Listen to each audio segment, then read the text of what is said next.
Lewis Hamilton has been wearing Louis Vuitton in the Formula One paddock for years.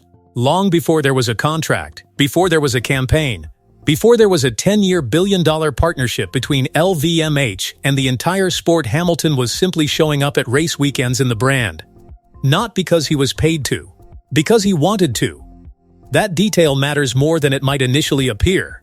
Because the story of Hamilton and Louis Vuitton is not primarily a story about a sponsorship deal. It is a story about what happens when a cultural figure and a luxury house grow toward each other organically over a decade, and what that relationship eventually produces when the formal structures catch up with what already existed informally. This is the full story behind the deal. Where it started, Virgil Abloh and the paddock. To understand the Hamilton-Louis Vuitton relationship, you have to start not with Hamilton, but with Virgil Abloh. Abloh was appointed artistic director of Louis Vuitton menswear in March 2018, the first black creative director in the house's 164-year history.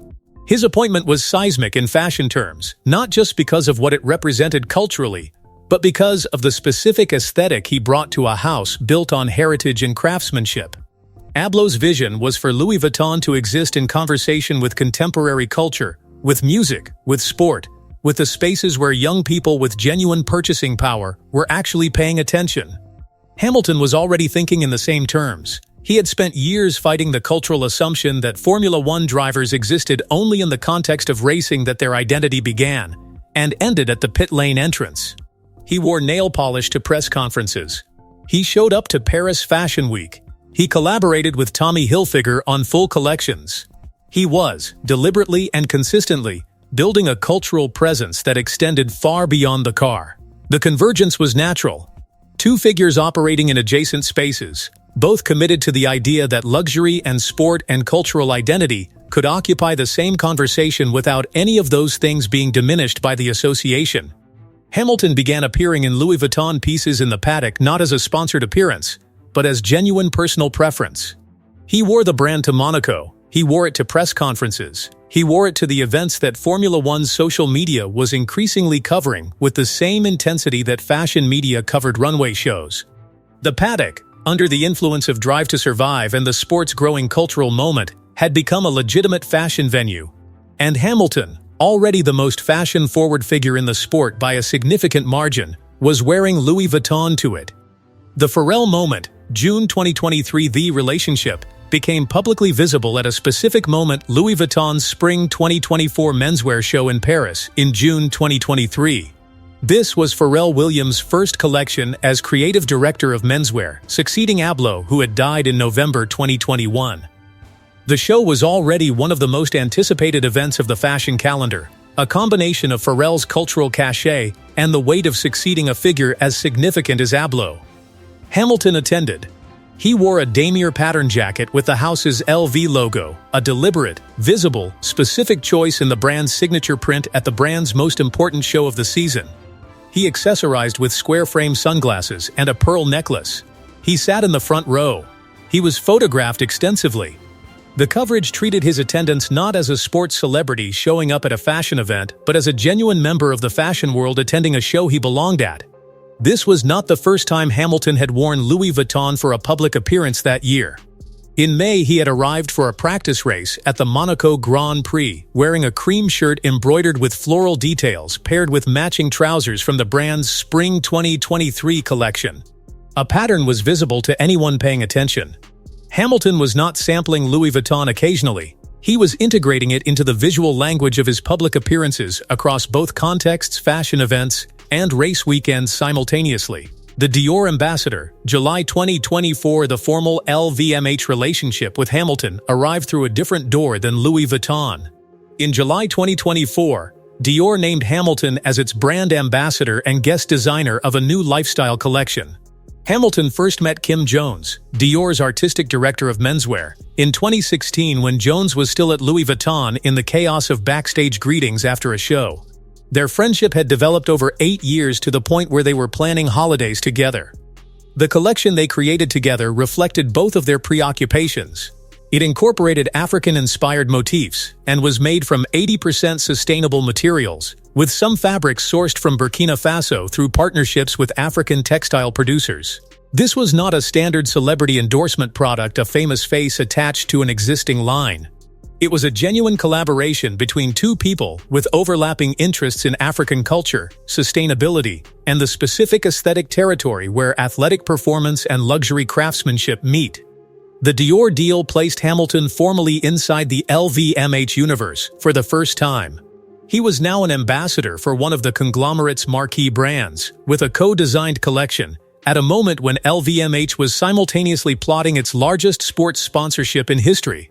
The LVMH F1 deal, October 2024. On October 2nd, 2024, LVMH and Formula One announced a 10-year global partnership.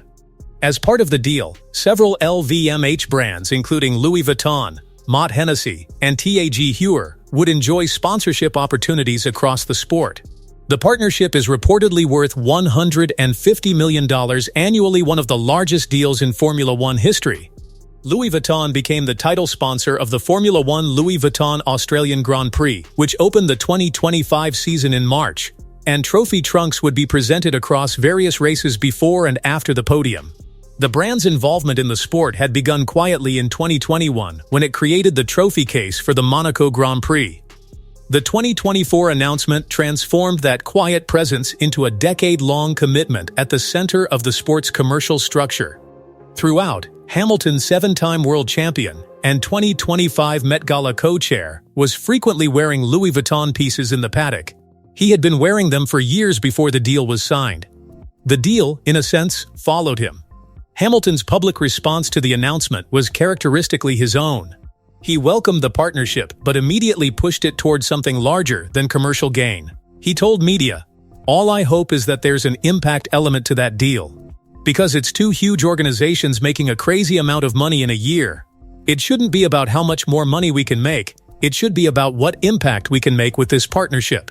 He said he planned to raise this directly with Formula One president Stefano Domenicali.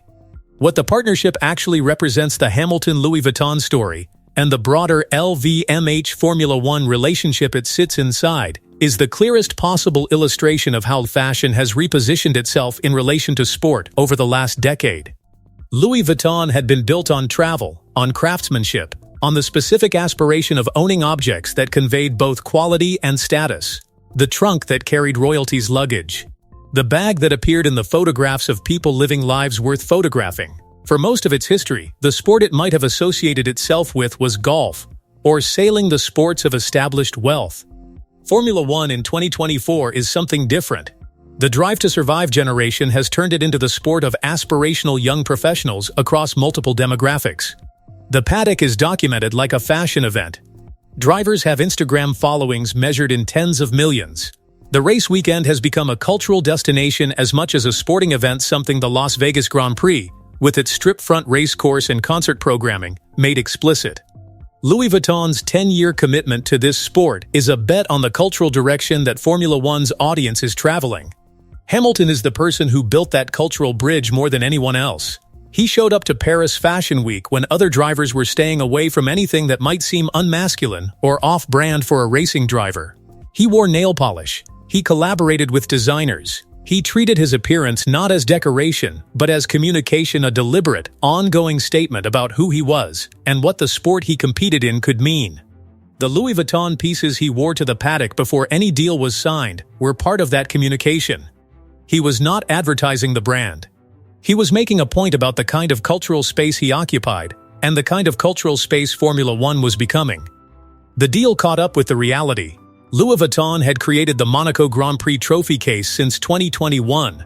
Berluti was already sponsoring Pierre Gasly. TTiS&x had been the official timekeeper of Red Bull Racing since 2016. The LVMH universe had been circling Formula One for years before the formal partnership was announced. Hamilton was the figure at the intersection of all of it, the ambassador for a Dior collection built on African heritage and sustainability. The man who had been wearing Louis Vuitton to race weekends for years. The driver who pushed the entire sport toward the cultural conversation that made a 10-year luxury partnership make sense. Victory travels in Louis Vuitton. The tagline for the F1 partnership is that simple and that deliberate. It lands on an 8-time champion who has been wearing the brand since before it was his job to wear it. That is not a coincidence. That is the full story.